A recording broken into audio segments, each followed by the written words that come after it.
I have these friends, Dan and Sheila. They're podcast hosts. Welcome to Profiling Criminal Minds. I'm Dan. And I'm Dr. Redmond. I'll bet. I'm excited. We've Oh, got, jeez. I know, I Okay. really shocked you on that one. Yeah. No, we've got two very fun episodes of Profiler to talk about this week, which she will gradually remember as we discuss them. They actually were quite entertaining, and I'll tell you why. Mostly it's because it reminded me of a Pendergast book I like. No? Okay. Okay. You Okay. might not have read that one. It's fine. Uh If it's recent, oh no, God, this is from like the early 2000s. oh well, then I would have probably read it. So, but Probably. Yeah. I didn't think of that. Just let's get started We'll because get into then it I'll and then we'll remember and then remember I'll it as see. you go. Okay. Everybody has to understand. I saw these 5 days ago, and as we said last week, this is cotton candy for the viewer. Yeah, And exactly. I'm sure if I really think hard enough, I can remember, but I don't want to. It's snowing. We've got snow squalls. It's miserable. No, I'm not remembering. That's fine. No one's going to judge you. And if you're looking for Yeah. someone to judge you, you're looking in the wrong place. Okay, good. All right. So, oh my God. Seriously though, yes, the first episode opens in a way that is, I'm not going to say chills me to the bone, but it always makes me nervous when when an episode of American television opens with a native ceremony. Oh God, yes, help me. No wonder I forgot it. Yeah. You're like, oh, this could go real bad real fast if they're not Oh careful with yes, this. okay, I remember this episode now. Oh, okay. But the funny part is, and this is I think it's genuinely odd about this episode, is I'm gonna say something I mean, I don't think what I'm about to say is controversial, but I will admit that it's a little weird. I think it's like a better version of an episode of Criminal Minds Beyond With the Borders. archaeologist. No, no, no, no, no, Oh, no, no. which one? Specifically, well, I'll explain when we get there. But I'm just saying, expect to hear Beyond Borders mentioned soon, is what And I'm remember getting that at. eh, eh, we're not suggesting that you go back and watch that No, no one episode of should ever watch an episode of Beyond Borders ever. It's Beyond ever. Borders. Yeah. Ever. Just never watch Beyond Borders. I cannot stress that enough. But this episode, well, you know what? We'll just get into it. So, Mm, the guy is I killed remember. with a war club with a tomahawk. Yeah. Sorry, not war club or a tomahawk or something. He's killed. And so then we are introduced to a liaison between the native community and the FBI. She's native, but she joined the FBI, who are, I think, understandably considered to be the natural enemies of the native community. You know, given some stuff that happened throughout the entire history of the country. Even and most of it, no, a lot of it before there was even an FBI. Oh, yeah, A 100%. long time. They just continued the tradition. Oh, exactly. There's a little movie called Killers of the Flower Moon that if you'd like to watch, it's the 3 hour Yeah. epic about some people who got murdered by oil companies in the US government to steal the land of some native people. And it's a pretty good movie. That's all I'll say about that. But if you want to know some very recent history around the time of the creation of the FBI, about why there might be a lot of antipathy between these communities. And this isn't even going into Wounded Knee. Obviously, you know, we could go into Wounded Knee if we want. Well, yes, and then we can go into A certain oh Leonard Pelletier Pelletier? Pelche. Peltier, who's been wrongfully jailed for the past half a century. And they will not Oh, consider letting they'll him never out. consider letting him out. Just putting it out there. But so yes, let's just say there's a lot of bad blood, and the show acknowledges that right away. And it's just so weird. Just we how do I say this in the nicest possible way about the team on on Criminal Minds? There is a certain arrogance to the way they look at their position in the world. I think, is that fair to say? I think that's fair to say. They have a certain arrogance to how they look on their position in the world and the kind of respect that they are owed by that world. I'm Yes. looking specifically at you, Dr. Spencer Reed. Uh, and you know your issues with self-esteem that you take out on the whole world. But anyway, in this episode, it was so weird to just have the characters matter-of-factly say, yeah, it's maybe not safe for the FBI on reservation land. Like, it's not safe to be an FBI agent on a reservation land, and like to have none of the FBI agents be like indignant about that. Yes. Like all of the they all seem to understand that we would not be safe on reservation land, and that's on us. No, See it what I'm saying? starts out. Oh, no, it starts out quite well that way. In Yeah. in the sense that, I mean, even Bailey, Yeah. you know what he says is, we haven't been invited in. We Yeah. can't go. There's no way. He gets talked into it. The FBI agent, who is sort of a liaison with the Bureau of Indian Affairs in the United States. Like, it wasn't clear to me she was an FBI agent. It's not totally No, clear. she is an FBI. She is an Yes, FBI. no, I understand, because she is the enemy as well when they get to the reserve.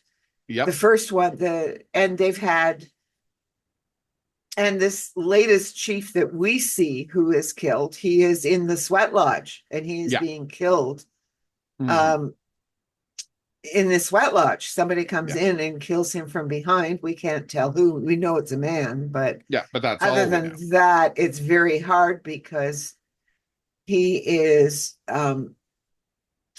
so anyway, they actually show him, it's interesting, they do a little trick where they show him mystically appearing behind him, but of course that is supposed to be the point of view of the guy who is having visions in the sweat lodge. Yes. Yeah. And to him, it's like this guy is a spiritual warrior appearing. They're not suggesting he has actual powers, but they do have a big mystery, which is, why is there only one set of footprints leading out to the sweat lodge? Yeah. And that is actually a really good question. Although I would like, this is just me from a writing standpoint, I would like them to establish that it had rained the previous night. And I'll tell you why. They explained that he literally went out to the sweat lodge every morning, right? Yes. And spend hours in it after waking up every morning. So there should be a well-trod, like, huge number of footprints leading back and forth. So if you had just in passing said it rained last night so they could tell what the fresh footprints were, that would have made me very happy.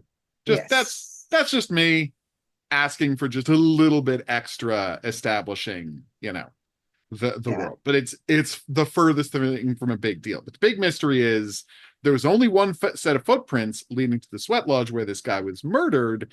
So how did the killer get in and out?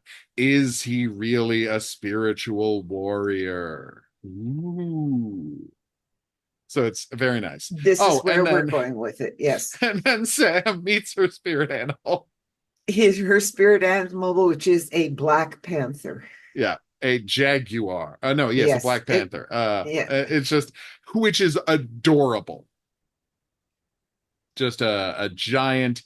I mean, it's just a very cute big cat, and it just looks straight at her. And of course, everyone's like, "Yeah, that's your spirit animal." Okay.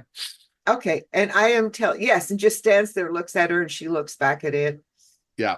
Doesn't raise its hackles, nothing. Nope. And she doesn't sort of she just thinks it's weird in the beginning. She And does then not it- understand the significance of it immediately. And all I can say about this, they keep telling us that she's not psychic, and you keep arguing she's not. But I'm telling you, I'm telling you. Well, no.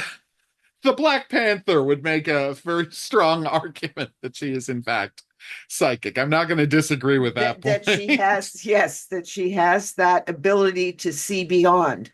Yeah. And well, she has this spirit animal. And I mean, this whole episode, later in the this episode, she does entire go on a episode. spirit quest and see through the eyes of an eagle. I'm not going to disagree with Come you. on. Okay? There are those Come elements on. in this episode. This whole episode But tells you. wait, before you continue, what I would argue is, and I mean, this is not to knock the show, not to knock your interpretation, like, that's the kind of thing MacGyver would do. Any character in the 80s or 90s, right? In television in the 80s and 90s, even from the 70s, any character could go to a reservation, sit in a sweat lodge, have a vision through the eyes of an eagle, and the thing they saw through the eyes of the eagle would be true. And then no one would say, oh, well, that character is psychic. Because everyone acknowledged in television back in the 80s and 90s that all native mysticism was 100% true. Okay? That's just part of fiction. And all I age. can do is bring up Will Wheaton. Yes. Oh my God. When he goes on his spirit quest. Spirit quest, yes. Yeah. And that's it, right? I know. Because there is a whole group of Native Americans that have ended up in a particular planet. Yes. I know.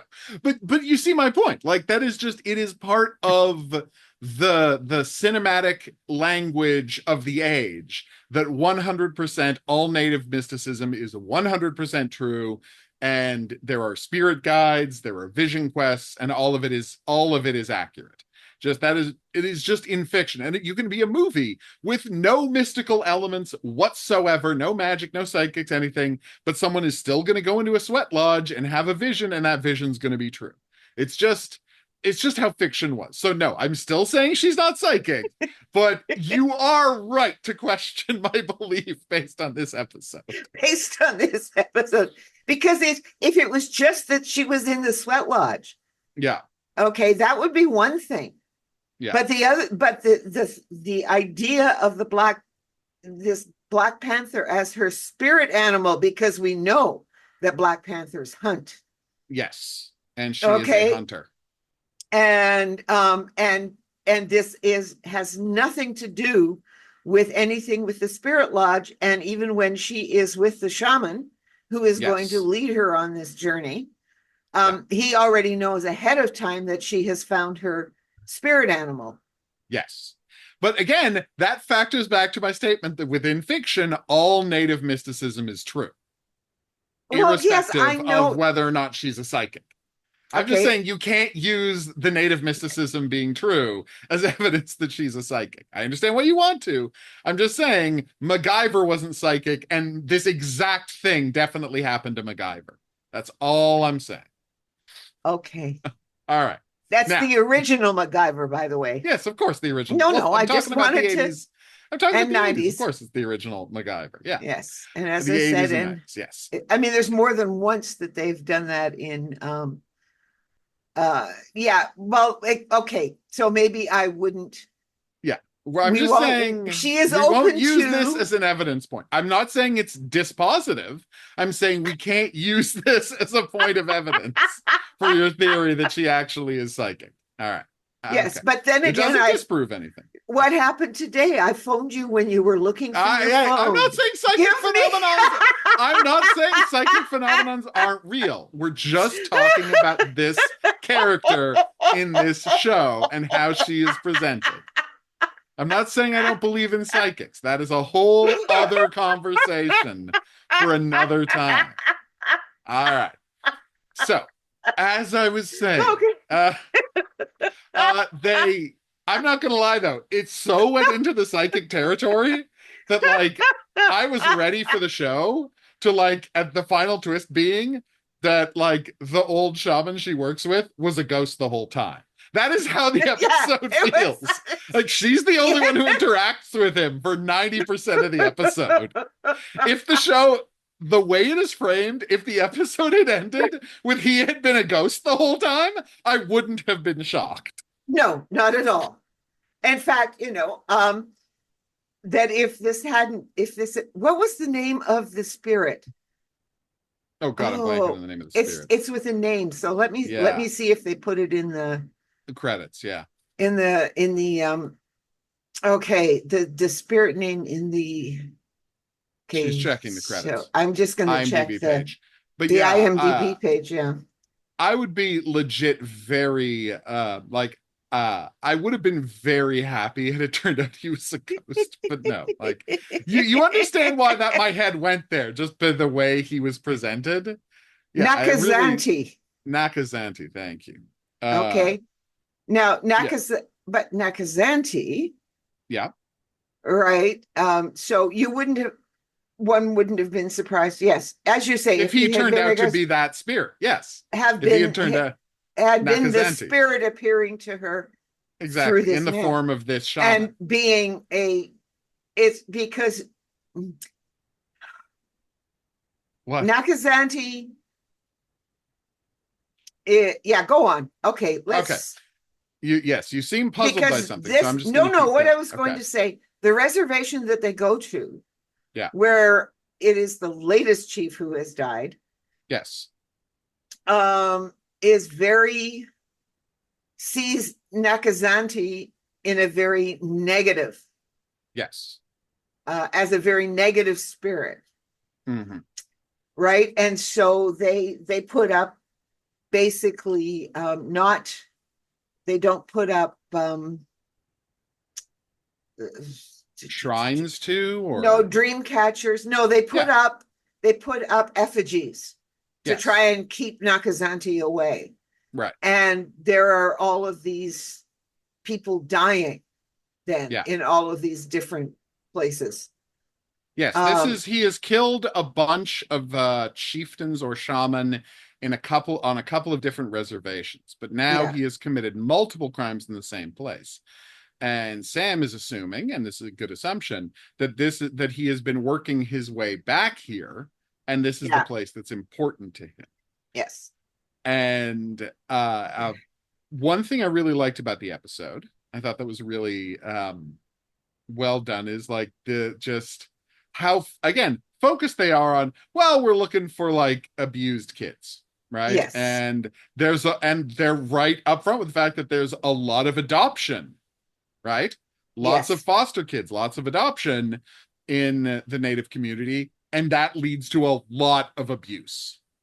And they're just 100% clear-eyed, just stating this as fact. And I loved that. And then this is the part that I respected so much, because it was like, okay, what if Criminal Minds Beyond Borders hadn't been a terrible show? Because as you'll recall, every time there was a murder, they're like, he's obsessed with this part of his cultural practices that is driving him to murder, blah, blah, blah, blah, blah. Right? Whereas this time, she says, like people who are fanatics abuse children based on the religion they grew up in, right? The religion, because they're basically saying, look, all religions are about controlling people in one way or another. So people who are going to control and abuse kids are going to use a religious framework if they came from that community. The fact that this guy is killing shamans suggests that he was abused by someone based on these religious practices in this community. So we just want to find a foster kid with a history of abuse, right, in these communities. And I'm like, that is just like, because yes, he is murdering people themed around his religious upbringing, but the show is very clear about the fact that no, there's nothing inherent to the religious upbringing that is causing this abuse or violence. It's that people who want authority and want to take that out on children are always going to use a religious justification, whatever religion they're from. Yes, there you go. And the thing is that as they find the child, they can narrow it down to a particular child who kept being taken away and then sent back to to family members that were very much involved in a particular religious aspect. Mm-hmm. I really liked, again, I loved how clear-eyed it was about that. Yeah, And the fact that it didn't say, no, it's connected to the mysticism, or he was driven mad by, this particular take on their beliefs. Because, and this is the key part, the reason she says, she does her research into the system of beliefs and finds out that all of the shaman who were killed were part of, were essentially, diaspora of this broken up tribe, right? Yeah. And who all still share the same rites and practices. Yes. Right? They're not part of the same quote unquote religion anymore, but they share really similar rites and practices. So that must be the thing that they have in common, why he's targeting. And that's why she's sure it has to be about this religious thing, which, I mean, it's a good catch. Like it's very logical. Yeah, no, I have to admit, and normally, I mean, I also cringed when I saw the opening. Yeah. And I cringed most of the way through as I'm going through. I'm just waiting for it to get bad. Waiting for it. Yeah, the shoe to drop. Come on, it's gotta drop. They usually screw this up. Yeah. And this one, it ends up being weirdly respectful. Yeah, and it talks about, and as Sam, when she's talking, right before she's willing to go on the quest. Yeah.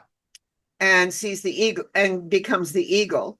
Mm-hmm. Oh, that's really funny. One of my students, please, they went to, did I mention this before? They went to a jazz there was a concert down at the machine shop in town. Okay. And so there was a group playing, but sort of there was a lot of drumming. There was one indigenous group from, I can't remember. Anyway, and they were drumming and everything else. And so the one woman says, but I was sitting there and it was sort of very annoying at first. And she said, then she closed her eyes. Right. And she said she actually was a bird. She said all of a sudden everything changed once she closed her eyes and she was a bird.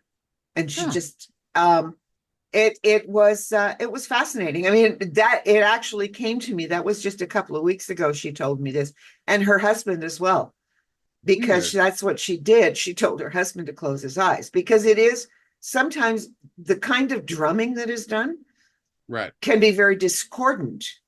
Yeah. For let us say settlers, those who are raised in Christianity. Or who they don't understand the significance of these particular patterns. Yes, and this was one of my ESL students, so they were Ukrainian, and it's also very different for them too, because their music is, is so the drumming and the movement in the drumming, and you can see that with everybody needs to go see if they can find Powassan's drum and listen and think about the drumming, the constant drumming that goes on if you read that poem. Anyway, never mind. That is what this reminded me. Interesting. And Nakazanti, I mean, she does, because for whatever reason, we won't discuss this, she begins clearly to understand how Nakazanti works. Yeah. This spirit. And that it can can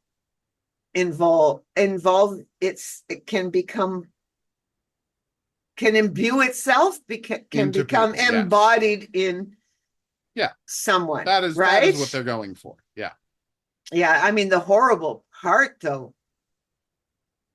is when, and it is just this one guy, and I'm still not completely certain about the whole purpose of this, but anyway, the FBI, the Indian FBI agent, is strung up. Yeah, is strangled and then hung up, like not differently like from the fetishes. Yeah, from the fetishes. Because that's what Bailey first thinks. Yeah, when they're driving down this road and sees this thing in it's at night, so tree. there are no Yeah. lights or anything. Yeah, so And that's the first thought. the first thought, and then they stop and get out of the car and find out that she has been killed. Now, she is Yeah. not a believer. No. And she believes that these are all basically superstitions. There's nothing wrong with having a religious belief, but it shouldn't be informing your life and everything else. She has become Americanized. Yeah, completely. Yes, you know. And so she's not willing to kind of allow, I mean, her push is to move away from the whole tribal stuff, and they should be able to just find this guy, and it's going to be very easy to, bring him to justice, etc., so that, whereas the chief, the shaman, says that in some ways Nakazanti imbues someone to right wrongs sometimes. Like yes, this is not this is a spirit that will get you if you're not careful, if you're bad. And so yeah, exactly. And again, it's just a guy who would naturally look for that because he is trying to avenge the abuse he suffered his entire childhood. Yes. And so he's he is avenging. looking for it. Yes. Exactly. So he believes he is avenging himself on the religious leaders who caused this, right? In one or way who caused his abuse. Yeah, that's what I'm saying. Yes. What did you think that this I was talking about was? Yeah. No. But it is very, there are a few things that I'm not totally clear on, but let's keep talking.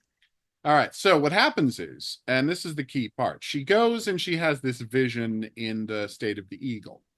And as an eagle, she sees lines radiating out all across the land. Yes. And she thinks of how an eagle seeing heat differentials and tiny bits of movement. And she realizes, because of her eagle vision, that it must have been like the only way he could be getting around. He can't be teleporting. The only way he could be getting around is if there was some way underground. That's the only way. The no sets of footprints, and that's what happens in Still Life with Crows. Yes. The Preston and Child Pendergast novel. Okay, that is the first one I was going to suggest, and then I didn't know exactly where you're going with it because there aren't any. I was going to say because there aren't any First Nations issues in that one. Yes, there are, in fact, because the reason he finds out about it is because there was this story from like 100 years ago, or 150 years ago, about a bunch of natives using the tunnels to murder some quote unquote Indian hunters.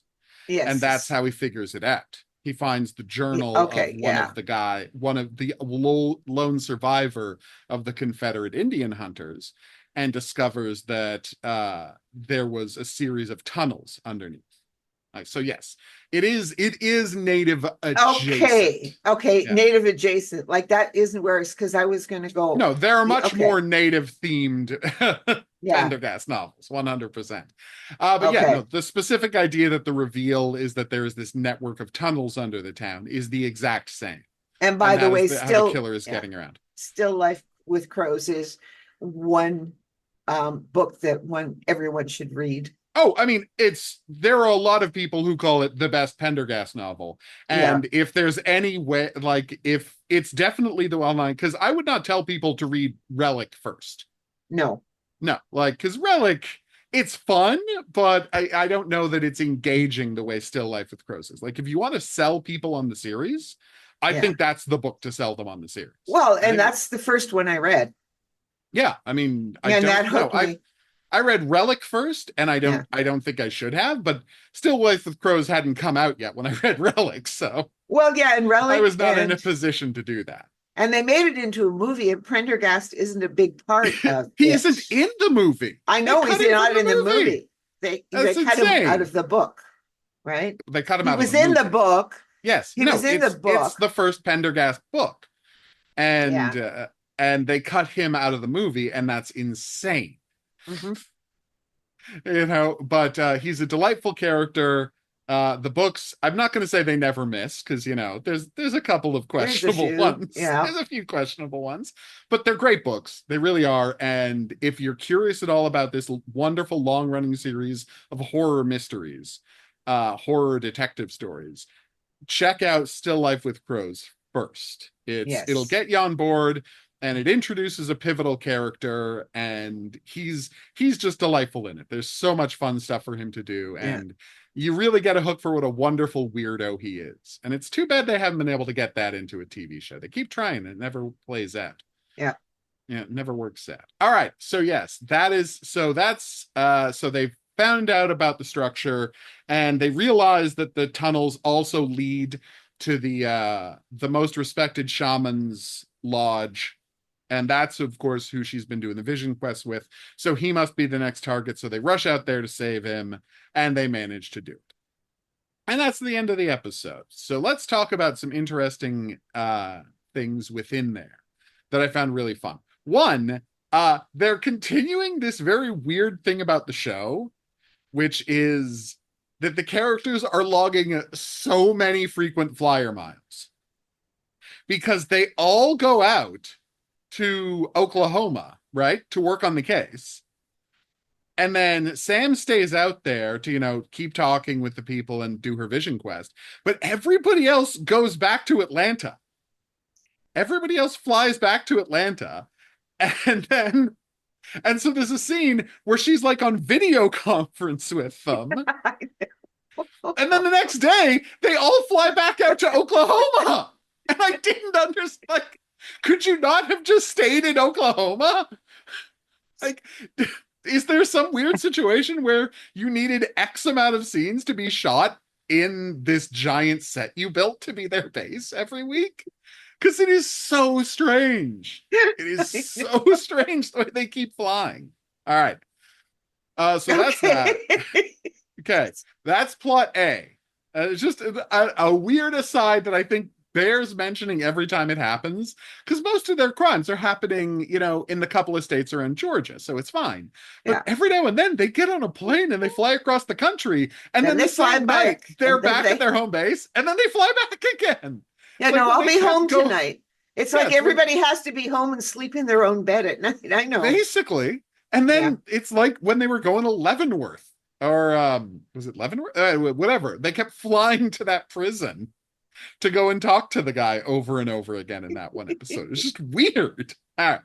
So, that is one. B, we get movement on the Jack storyline this week.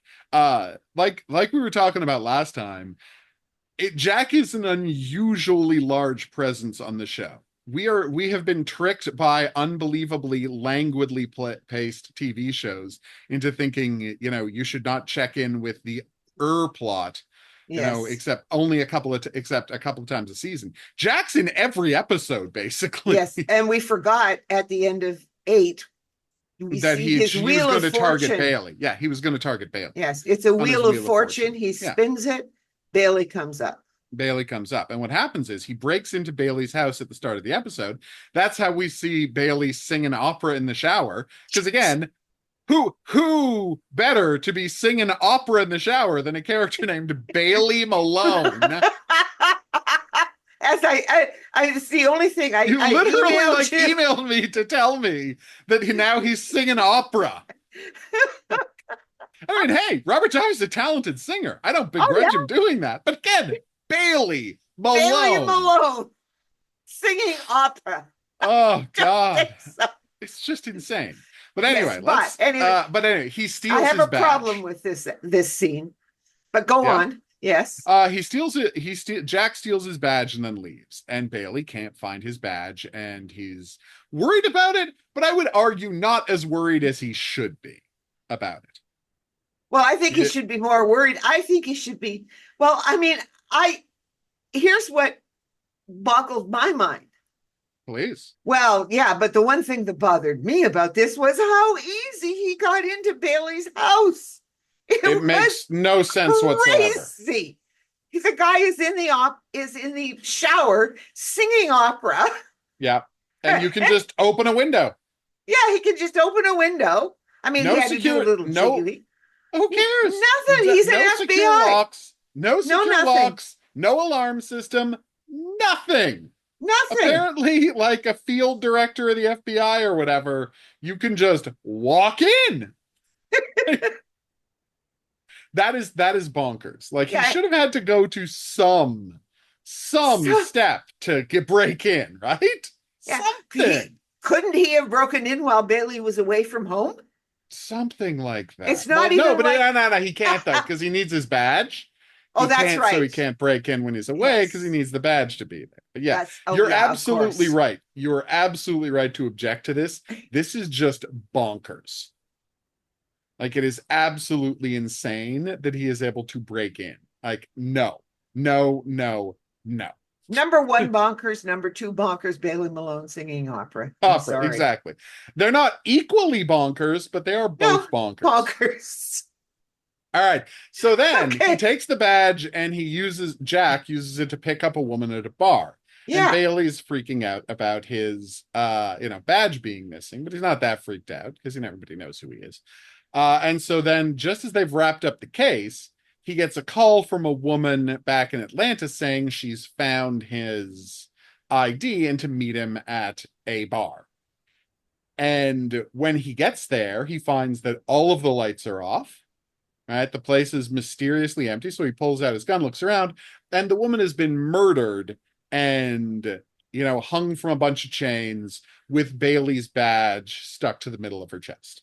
And Yeah. just as he finds this, the cops who have been called to report a murder show up and find Bailey standing there with his gun and a dead body with his badge on the dead body. I know. And you would think that that would have some consequence next week, but it doesn't at all.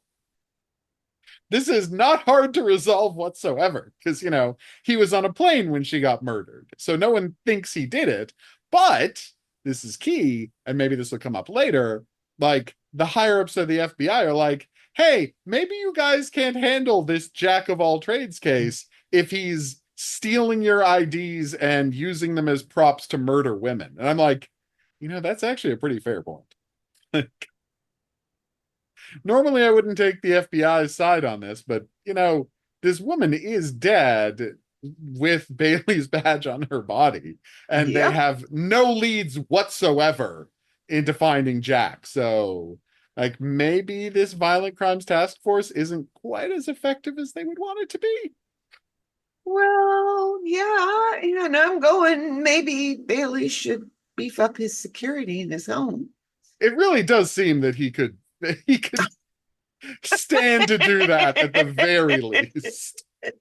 At the very least, he could have a little better security in his home. Because yikes. Oh, but the interesting thing is that Please. you sit there and you watch this, and we're moving into now episode 10. Yeah. And like, as you say, there's nothing.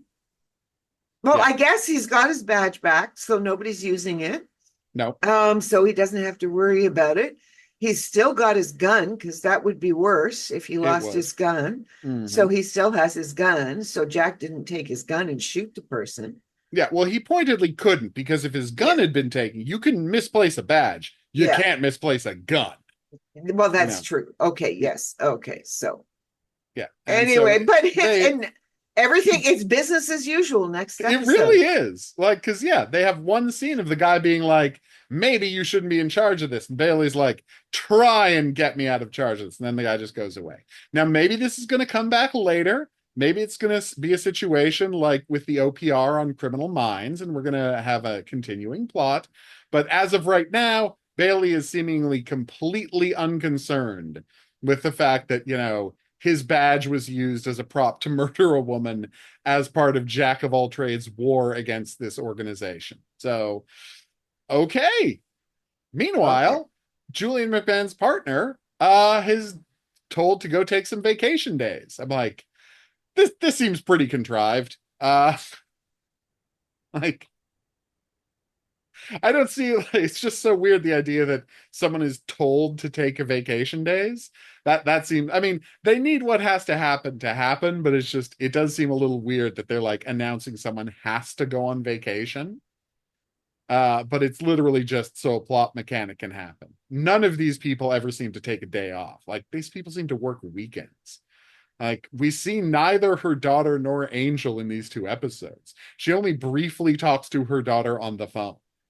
Like, these people are living their work. So the idea that you're mandating someone go home and work on a car for 3 days just seems a little strange.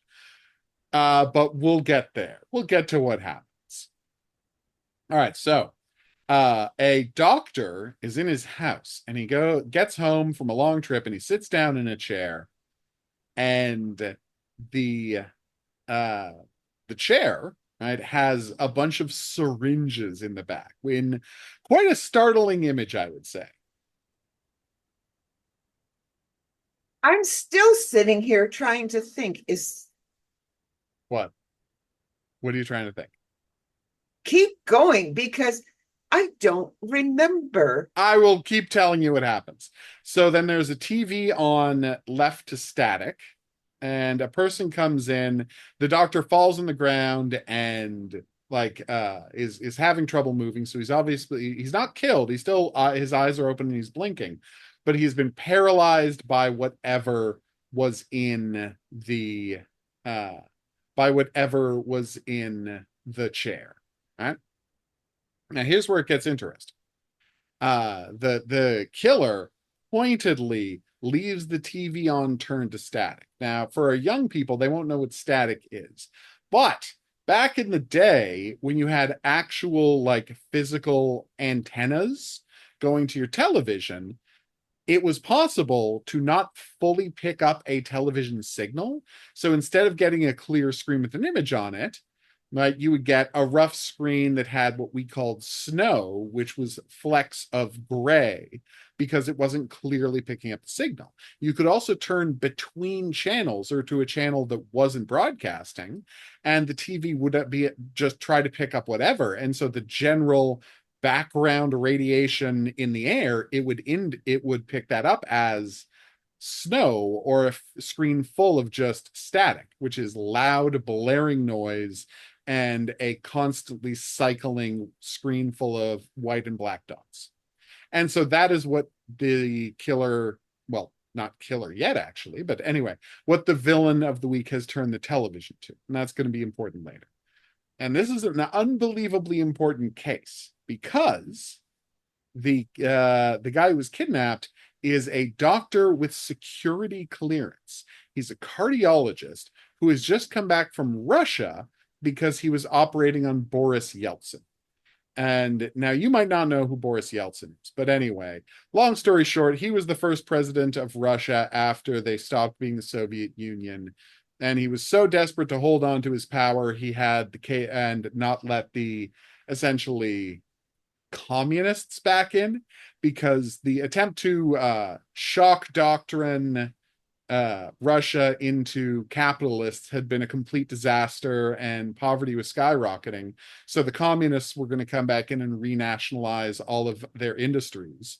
And the moneyed people didn't want to let that happen. So Boris Yeltsin cut a deal with the head of one of the heads of the KGB. Well, not the KGB, the thing that came after the KGB, because it wasn't. It's replacement. Yeah, it's replacement. Different names, same people. Different names, same people. The head of the KGB at the time, to essentially get all of the oligarchs in line to essentially bribe people into keeping him president, so the communists wouldn't get back in. And the deal was, okay, you can do that for me. The head of the KGB, will do that for you. Essentially pull every scummy trick I can to keep you in power. But after a couple more years of you being president, you have to essentially abdicate and make me the president. And that happened on like December 31st, 1999. And that's how Vladimir Putin became president of Russia. Yeah. That's the true story of how Vladimir Putin became president of Russia. Boris Yeltsin handed it off to him as a part of a corrupt deal to stay in power, to keep, the people of Russia from having any authority over their country. So there you go. It's a little fun piece of history that this episode touches on, because he was famously in poor health And so the idea is the US government sent over their best cardiologist to deal with this guy. So it's a cardiologist who has security clearance. Now, meanwhile, the kidnapping and the curare darts that were left, they spark something in Bailey.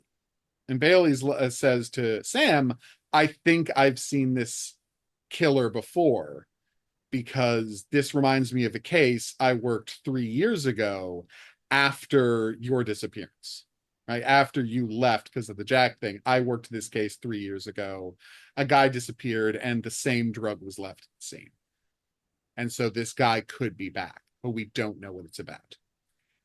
And the widow of the guy shows up, and it's Patricia Charbonneau, our beloved Patricia Charbonneau from Wise Guy, in one of the best season arcs of Wise Guy, the Ron Silver, Jerry Lewis story.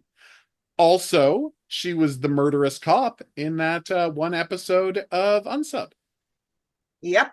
So it's always great seeing Patricia Charbonneau. But anyway, she's the widow of the guy from 3 years ago, and she's obviously flirting with Bailey. It is a nice couple of scenes. I really enjoyed that. With Bailey talking about how his just admitting that, yeah, no, I've allowed my job to destroy my family. I never see my kids. My wife divorced me. I've allowed my job to just ruin everything in my life. Just being very clear-eyed about this in a way that I love, that so many of the characters on the show are really clear-eyed about this. And so that was a very nice touch. So yes. they compare that to Hotch. I know, right? He has trouble admitting this stuff. Yeah. Or like is troubled by it, whereas Bailey seems almost okay with it. But we'll talk about the almost part in a minute. So, all right, here's where things get good. They start digging into why, like, these people might have been targeted. Were they working on the same thing? How could they have known each other? Like, why would these two guys with security clearances both be targeted? And we get into what the guy was working on. And it's so fascinating to me. Like, he was working on noise cancellation. Like the first guy was kidnapped 3 years ago, yeah. which is a really interesting idea. And the idea that essentially frequencies of noise can cancel each other out. If you have two waves that are at the exact right complementary frequencies, if you play them at the same time, you will hear nothing. And it's an interesting concept. It's, scientifically grounded. And the way they demonstrated it on the show is, I think, really, like, it's creative and it's really well done. Yeah. I thought that was a nice touch. I thought that was a nice touch where he like records her voice and analyzes her voice and then just presses a button and make it so there's all the normal noise in the room is happening, but her voice has disappeared. Like it's a really interesting idea. And it sets us up for a very well-produced, I would say, the most innovatively produced action scene we've had in the show so far. A half silent, half fuzzy showdown at the end when the doctor's machine is turned on as they're trying to catch the killer. It's clever. What? Oh, okay. Oh, come on. Try and tell me that's not a clever scene. No, that's a clever scene. Yeah, I will agree with you. Yeah. Yeah, no, I mean I don't know. There's something about this show that just sometimes makes you recoil sometimes. I get it. It's so over. It is. As I said, and the funny thing is that there's nothing really wrong with the plots or anything. Isn't. It's the execution of the plots that just make me go cringe at times. I get it. Like it's old television in a weird way. I mean, like, say what you will about Wise Guy. There's stuff that makes us cringe every now and then, but by and large, it's a completely modern show because it's the show that invented modern television. Whereas this is a very old-fashioned show. Like, this is a 30-year-old show, and it feels like a 30-year-old show. Like, you're not supposed to question this stuff. No, you're not supposed to. Absolutely. So what? You got problems. You got over the top come on, we watched Batman with Adam West. What can I say? Exactly. But compared to that, this is, futuristic. Well, you know what? TV keeps evolving and Yeah. tastes change, and the idea of what is good television changes time and time Yeah. and time again. Well, I don't think that, when this was coming out too, that everybody was so plot focused anyway. Yeah. It's how it ends up that is all that matters. I mean, I watch other things and I sit there now and I think, well, I didn't care about those things. Ultimately, yeah, okay. So, who cares? Now I'm sitting here going, I expect my plots to make sense from beginning to end. I Yeah. don't like plot holes. I don't like it when something doesn't work.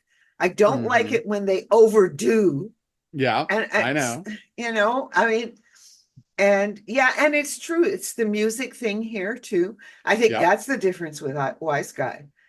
Oh, yeah. The Wise Guy used its music very judiciously. Oh, absolutely. Whereas here, you've constantly got the manipulative, over-the-top Oh thriller my music God, in yeah. every scene. It's an issue. I'm not going to deny that. And so, so not having any sound, And if anything, a relief. a relief. Anyway, go on. All right. So, Sam has an Sorry. idea. Sam has an idea, and it's Of actually a very course. clever idea, Yes. which is, okay, the TV was left to static. Yes. And in the original kidnapping, the kidnapper had hidden in the bathroom and run the shower the entire time they were in the bathroom waiting. Yes. And what Sam points out is both of these are tactics that are commonly used by people with tinnitus. Right? Tinnitus, yes. Yeah. That you need white noise to cancel out the horrific, endless buzzing in your ears. Yes. Right. And so she's like, okay, what if the killer has tinnitus? And once perhaps kidnapped this man to try to get him to find a way to get rid of this. Yes. If he can get rid of sound like this, shouldn't he be able to help him to stop help the killer stop the buzzing that they're constantly hearing? Yep. But Sam points out, and it's a good observation, he would be able to do that. Probably. But what does that have to do with a heart doctor? And so they find in the guy's drawer at work that he had essentially a drug. They find a prescription for a drug that is, and some vitamins you take when you have a very specific heart issue. I don't remember what the very specific heart issue is, but a very specific heart issue. And they're like, but it's not in his medical records that he had this heart issue. And they're like, well, yeah, because his entire work is based on government clearances and getting government contracts. So he would not want them to know he had some kind of a medical issue. And I mean, they earn that judgment. Yeah, they do. They earn that. I'm not complaining. Yeah, I believe that the guy would do this. And so obviously the woman has gone, and the only reason to get this heart doctor is because the guy she's kidnapped and kept hostage for almost 3 years is still alive. And so she needs a heart doctor to fix him so he can complete his work on the machine that is going to stop her from hearing this sound. Yeah. And now we've got this weird issue because Bailey has to cope with the fact that the woman he's been flirting with, who has gotten over her husband being murdered 3 years ago. Oh yeah, the husband's still alive. And I'm like, Bailey might not be a great guy. Like, she has him over for dinner and they get to the making out on the couch portion of the evening before he bothers to mention that her husband's probably still alive. Bailey! Like, what are you doing? And she's like, well, you were never going to tell him? Well, I saw you here and you prepared this nice dinner. I didn't want to spoil things. What the hell are you talking about, Bailey? Well, that's what happens, right? Yeah, no, absolutely. It's very You're funny. confusing. I know. And Bailey is definitely, well, it was the 90s, I guess It you was could the say. 90s. There you go. But There, it's this like, is all Jesus, before Me Bailey. Too. Yes. No, you're not allowed to lie a woman into bed. I mean, he doesn't sleep with her. He's not a terrible person, but he's not a great person either. Well, he could have. I mean, No, anyway, he did it. yes. That's the No, point. I He know tells her he during didn't. the Yeah. I'm not saying he didn't tell her right away either. So Yeah. the possibility existed in his head before he finally came clean, and that's Yeah. why I'm saying he's not a great guy. Yeah. He's All not of a a sudden, terrible guy, a great guy. yeah, on the Yeah, scale, yeah, this is not good, there's Bailey, there's but worse guys than Bailey out there, but there's also a lot better. That's all I'm saying. yeah. Oh my God, it's a very funny scene.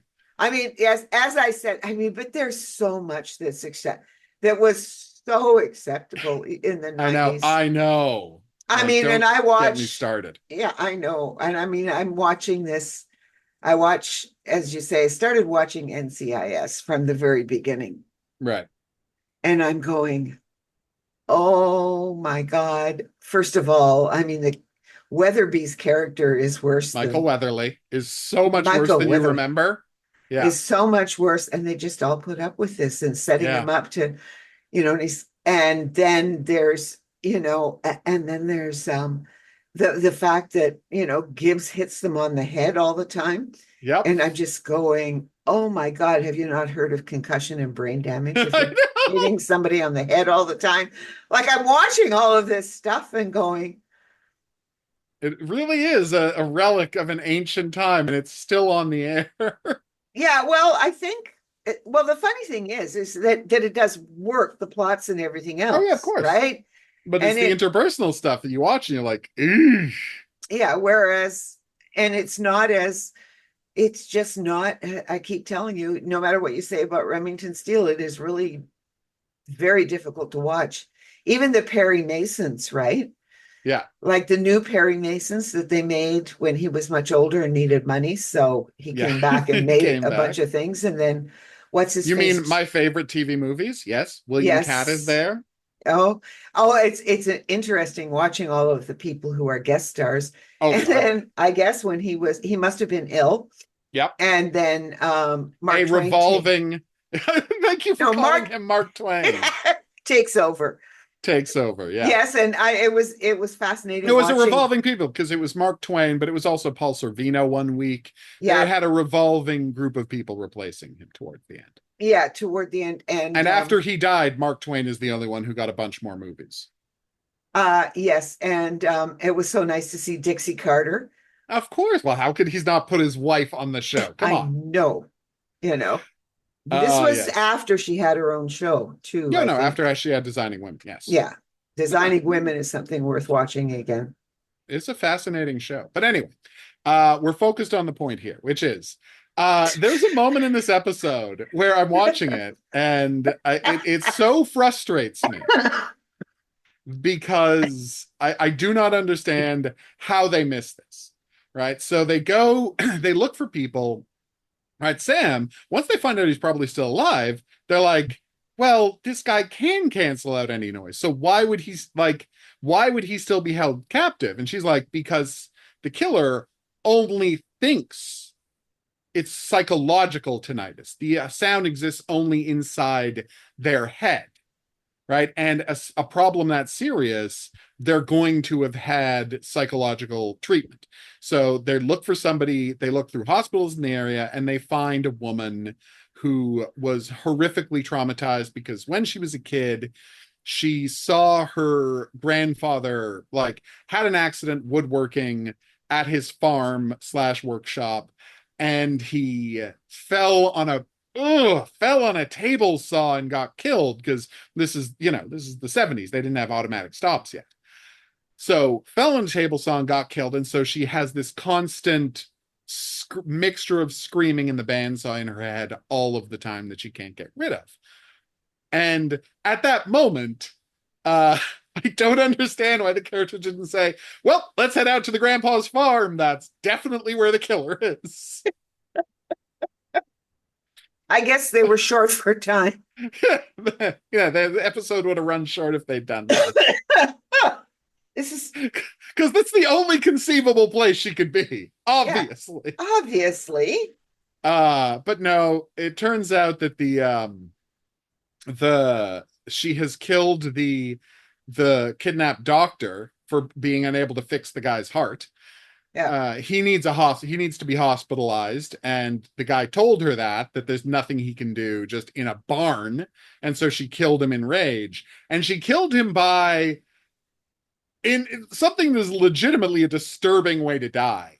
She went out to the jet engine testing range and hung him next to the wind baffle that the jet engine is supposed to hit. And as the guy says, the guy explaining this, like with the jet engine turned on, it's just the sound is essentially a continuous giant explosion for 10 minutes straight. It will shatter your eardrums and then pulverize your brain. And that is how the doctor was killed. It is quite a brutal death that I had not seen before on television. So Or way again. to go, creativity. Yeah, not before or since. Yeah. No. Like, so way to go, surprising us. I didn't think after this many years of Criminal Minds and their elaborate killers, I could still be surprised. But this one got me. Yep. Like, this one really got me. It was all right. Gruesome. It was gruesome. Because the guy's just hanging there, you know, horrified look stuck on his face. Because, yeah, it was a nightmare thing that happened to him. So, he goes back to talk, Bailey goes back to talk to the wife, right? To see if, I don't know why he thinks she would have the slightest, like the husband would have any leads on where he might be being held. But it winds out that they do, right? Because the killer has showed up at her place, drugged her with the curare, and searched the house. And it's completely torn apart. And they realize that they're not searching, like there's none of his tech at home. He must have sent her to search the place as a way of letting the cops know he was still alive, which is, you know, it's pretty clever. Maybe you could have done that a couple of years ago. I don't know why it took you 3 years to figure out, have her go to my house and get my journal, and that will let people know that I'm still alive. It took him 3 years to figure that out. And like her killing somebody else in front of him, basically. Like kidnapping and torturing a guy before he figured it out. But he did figure it out. And so they do that. They get led to the barn, and they go, and we have the aforementioned fight scene that I thought was pretty clever. That I thought was actually very clever. Well, yeah. Where the sound is, where like the machine is turned on, so you only hear certain sounds during the whole fight scene. So between this and the guy getting murdered by the sound of a jet engine, I think it's actually a very clever episode in a couple of ways. So I thought that was well done. And then they turn off the machine and they're able to arrest her and save the doctor, and he's hospitalized and he's going to get treatment for his heart. And as I say, super happy ending. Now, let's talk about the jack of all trades portion of the episode, which, again, pretty clear-headed. So we see Julian McMahon's partner, whose name we've probably got to learn at some point. That'll definitely happen at some point. His partner being out, working on a car. Yeah. And Jack has taken pictures of him while he's working on a car. He feels like he's being watched, but he doesn't know why. He's just very uncomfortable. He's very suspicious and uncomfortable. He can't say for sure why. So the next day he goes back to work on the car, and Jack has wired the jack on the car. Get it? He's attacked by a jack. Yes. Being clever. But anyway, he has worked it so it drops down onto his rib cage. Not enough to crush him, but just enough to hold him in place, completely helpless, so that Jack is free to just walk around and get really close to him without the partner being able to do anything. And of course, this is a horrifying action. And I know. They find him and they rescue him. And he's like, Yeah. why didn't he kill me? And it's like the same reason he didn't kill Bailey. He wants us to know, he wants us to live in fear. He wants us to know he can get to us whenever. And he's like, yeah, it worked. I'm afraid. Right? Just like Sam is still afraid. Yeah. And it's like, I tried to go back to my car, right? And I couldn't get anywhere near it. Like it has created a PTSD effect in me. And this is where the show gets interesting, because I assume it's going to come up next week. He gets in Sam's face and said, look, we know somebody who has seen Jack's face. Yeah. And she's like, no, we don't know what my daughter saw. And he's like, well, don't you think we should find out? Yeah. And he's like, yeah, you've been protecting her. Isn't it about time? Isn't it about time you start using her? Well, not only using her, but she's got nightmares about this. Exactly. You know, they're not going to go away. Exactly. You think you can hide her from this, but it's not helping her. And it sure as hell isn't helping us catch this guy.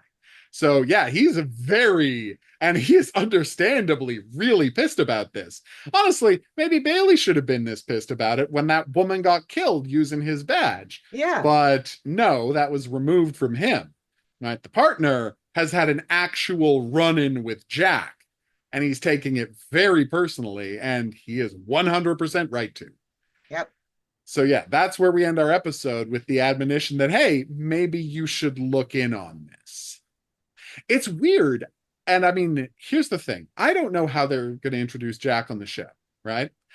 But given how much we've had him talk now, heard him talk now, are we going to be able to recognize him as when he appears on the show? That's what I'm saying. Are we going to be able to recognize his voice? Because this isn't the Mentalist situation where it's just, the lead actor, Simon Baker, doing a funny voice. This is clearly an actor, because we've seen him using a fake voice when he was dressed as a cowboy.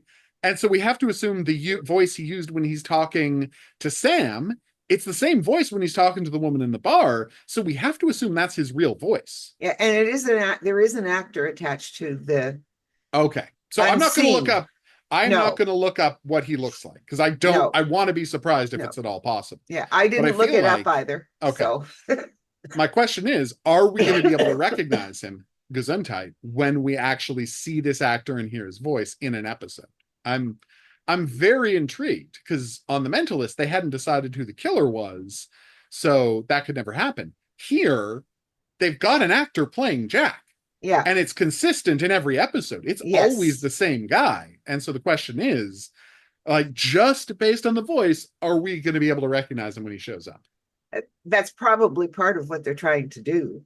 I know, right? So there's going to be a scene. Us. Yeah, where like we know who he is, but they don't. And that's going to be, very interesting. So yeah, I'm excited to see where it goes.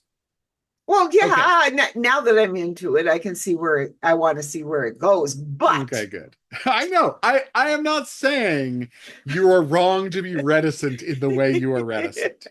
But I think this show has proven to be 10 episodes in much better than we thought it was going to be. Yes, it's much better than its first few episodes. It has improved. It has improved, by leaps and bounds. Yeah. Since the pilot and the first four, well, really the whole first 4 episodes. And if I had watched more, potentially I'm at the time, you might have continued watching. Yes, other people did, but I just I can still remember there were other things on at the same time. Well, like you turned off, it was on right after The Pretender, but you didn't keep watching after The Pretender. No. Oh, The Pretender. We love you. Don't ever change. When we get to The Pretender, I'll tell people a funny story about The Pretender. Yeah. And how much we love that show. Oh, yes. Oh, we love you, The Pretender. So, more importantly, I got to say, solid 2 episodes.